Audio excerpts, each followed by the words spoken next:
Kung sino man, tuloy na nga natin. Pang-apat na topic natin to eh. Sa kaso kung sakasakaling mapapatunayan po na nagkakanlong po kayo ng isa pong tao, hindi lamang po ito limited kay Pastor Kibuloy na kaso, ang isang tao po o sino mang individual na magkakanlong sa isang taong pinaghahanap po ng batas ay maaari po kayong mapailan ng kaso po harboring ay wanted persons po. Totoo yan, Banat Bay. Ay, bakit ba si Banat Bay yung ano? Sabi ko, totoo yan mga kababayan. No?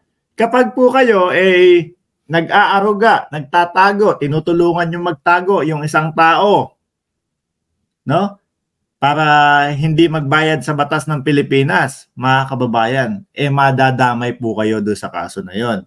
No? Eto po, mga bossing, panawagan lang natin doon sa mga kapwa natin, mga vloggers, mga boss, na yung tipo bang pag nag-vlog kala mo alam na alam nila kung nasan si Pastor Kibuloy, pero ang katotohanan hindi naman po pala, no? Dahil isang beses nakasama si Pastor sasabihin hindi nyo kayang hulihin si Pastor Kibuloy.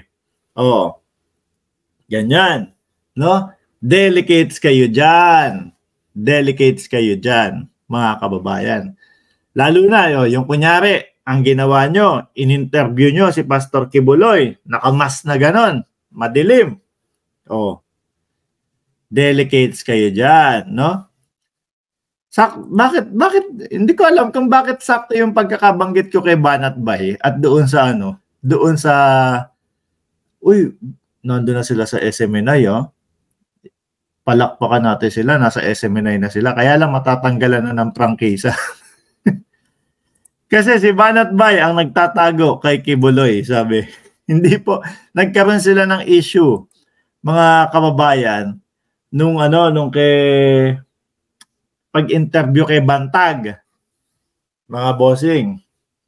Kinabahan din sila ng konti doon, mga kababayan. Kaya po tayo, pag alam nyo na mga kaibigan nyo, pinaghahanap ng batas, wag po nating patutuloyin lalo sa bahay natin.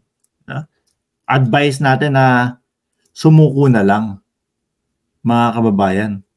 Sumuko na lang. Kaya lang sa kanila, parang doon sa mga vloggers ng DDS, mga bossing, parang pa sila Tipo po bang pinapangalandakan pa nila, no? Na magaling magtago, malakas ang impluwensya, kayang-kayang proteksyonan si Pastor Kibuloy para hindi mahuli ng PNP, NBI at kung sino mang ahensya na nahuhuli kay Pastor Kibuloy. Yun po, mga kababayan. Ay nako, hirap ng sitwasyon nila, mga bossing. Napakahirap po, mga kababayan.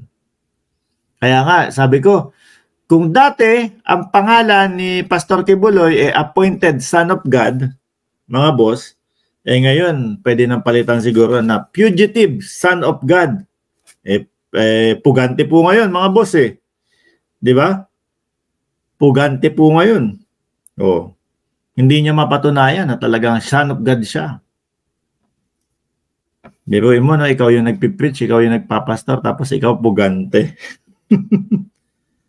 Ang dami nag-comment sa TikTok ko. Sabi, meron pa dito, kinanlong na ni Ty Diggs at Sara. Sobrang naniniwala sa mga sinasabi ng the Vice President, lalong napariwara tuloy yung kawawang fugitive son of God. Ay, Diyos ko Lord.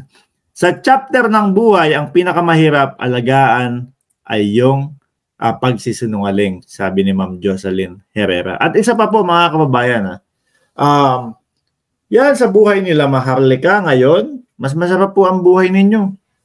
No? Although hindi man ganun kadami yung pera, wala kayo sa ibang bansa, wala kayo sa Estados Unidos, mga kababayan, wala naman kayong kaso na iniisip bago matulog. Walang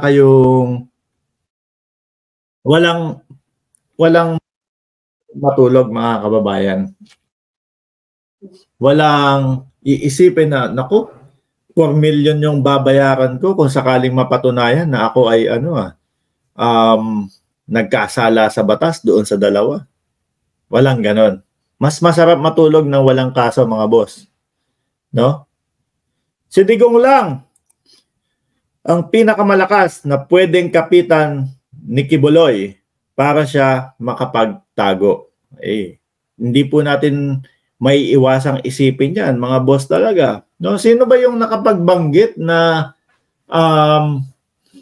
tawag dito, nasa loob lang daw ng Davao yan? Si General Macañas yata? Sabi ni General Macañas, baka nakakalimutan nyo, mag-best friend si Pangulong Duterte, dating Pangulong Duterte at si Pastor Kibuloy.